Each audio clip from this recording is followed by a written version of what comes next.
Tranquility Base here. The Eagle has landed. This was our fighting power. And if the hippies and the yippies and the disruptors of the systems of the Falkland Islands and their dependencies remain British territory. That the first atomic bomb was dropped on Hiroshima. Good evening, and welcome to Today in History. I'm Matt Datillo. Today is March 6th, 2010, and this is episode 424. Well, the race for 500 episodes by May 16th continues, although I'm several episodes behind. Hopefully I'll be able to catch up at some point. I've received several emails in the past couple days of people asking about the second part of the podcast concerning Admiral Husband Kimmel. That's probably coming tomorrow, but stay tuned. Today in 1975, the Zapruder film was shown to the American public on television for the first time. It is the most complete visual record of the assassination of President John F. Kennedy, which took place in Dallas on November 22, 1963. The story of the film's creation, subsequent ownership, and virtual disappearance from public view for 12 years has become the stuff of legend and one of the many twisting, turning tales to emerge from that terrible day in Dallas 47 years ago. Abraham Zapruder was the very essence of the American dream. Born in the Ukraine, he immigrated to the United States with his parents in 1920 during the turmoil of the Russian Civil War. Just 15, he studied English at night and spent his days learning about the garment industry in New York City. In 1954, he co-founded his own clothing company in Dallas, Texas. His office was located in the Daltex building, just east of the Texas School Book Depository building, and diagonally across from Dealey Plaza. On the day of President Kennedy's visit to Dallas, Zapruder announced his intention to watch the motorcade as it passed by.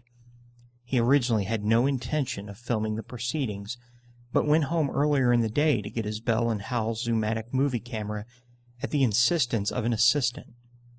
Abraham Zapruder's life would never be the same. The film that would one day form so much of our national memory of that day is 26.6 seconds long and without audio. Zapruder caught the president's motorcade as it turned onto Elm Street and passed Dealey Plaza. The fatal shot to the president's head occurred when the car in which he was riding passed almost directly in front of the camera. Zapruder knew immediately that his camera and what it contained were now of vital importance. As he walked back to his office, he encountered a local reporter who had contacts in the local Secret Service branch. The reporter told Zapruder that he would send a Secret Service agent to the clothing manufacturer's office. Once he arrived back at work, Zapruder sent an assistant out to find a Secret Service agent in case the reporter failed in his mission. Once Agent Forrest Sorrells of the Secret Service arrived at the Daltex building, Zapruder agreed to hand the film over on the condition that it only be used to aid the investigation and not be broadcast or otherwise shared. The agent agreed, and the men went to local television station WFAA to have the film developed. While there, Zapruder was interviewed live about what he had seen. The station could not develop the film, so it was taken to Eastman Kodak's Dallas processing plant. Zapruder kept the original and a copy, and gave the Secret Service 2 copies, which were flown to Washington for analysis. Later that night, Zapruder received a call from a Life magazine editor. The next day, he agreed to sell the magazine the original film and print rights for $50,000.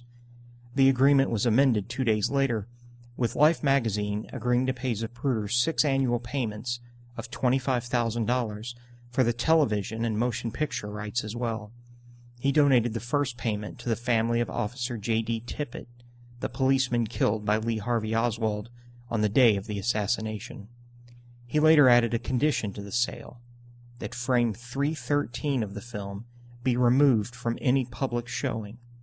That is the frame that shows the fatal shot to the president's head, and Zapruder did not want the public to see the horror of the event. Abraham Zapruder went on to testify before the Warren Commission, the first body convened to investigate the Kennedy assassination. A big fan and supporter of Kennedy, Zapruder broke down while testifying before the panel. He was also called to testify at the trial of Clay Shaw in 1969. This was the case reenacted in the 1991 film JFK. Zapruder died of stomach cancer in Dallas in 1970. Life magazine retained ownership of the film through 1975.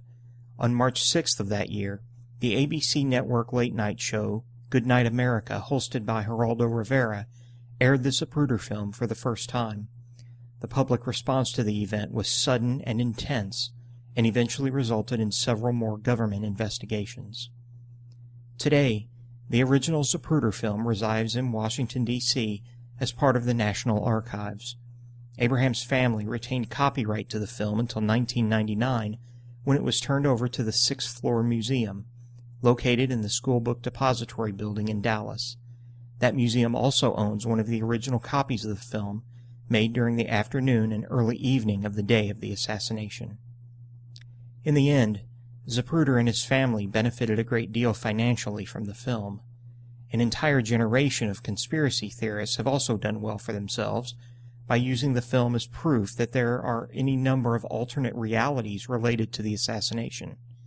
As late as 2003, an ABC News poll showed that 7 out of 10 Americans believe the Kennedy assassination was part of a plot, and not the act of a lone killer. Perhaps the Zapruder film raised more questions than it answered. It's an interesting side note. There were 32 other either still camera photographers or people with movie cameras in Dealey Plaza at the moment of the Kennedy assassination. However, none of them captured the fatal shot to Kennedy as Zapruder did, because he was the only person standing where he was standing with a movie camera. That's it for this evening. If you'd like to get in touch with me, please feel free to do so. My email address is mattstodayinhistory@gmail.com. You'll find a transcript of this and previous podcasts at mattstodayinhistory.com, along with a donation link, which can be used both for donations and for ordering a DVD of past episodes of the podcast. The price for the podcast is $20 in the United States and $25 everywhere else. Thank you very much for staying subscribed, and have a good evening. We'll talk again tomorrow.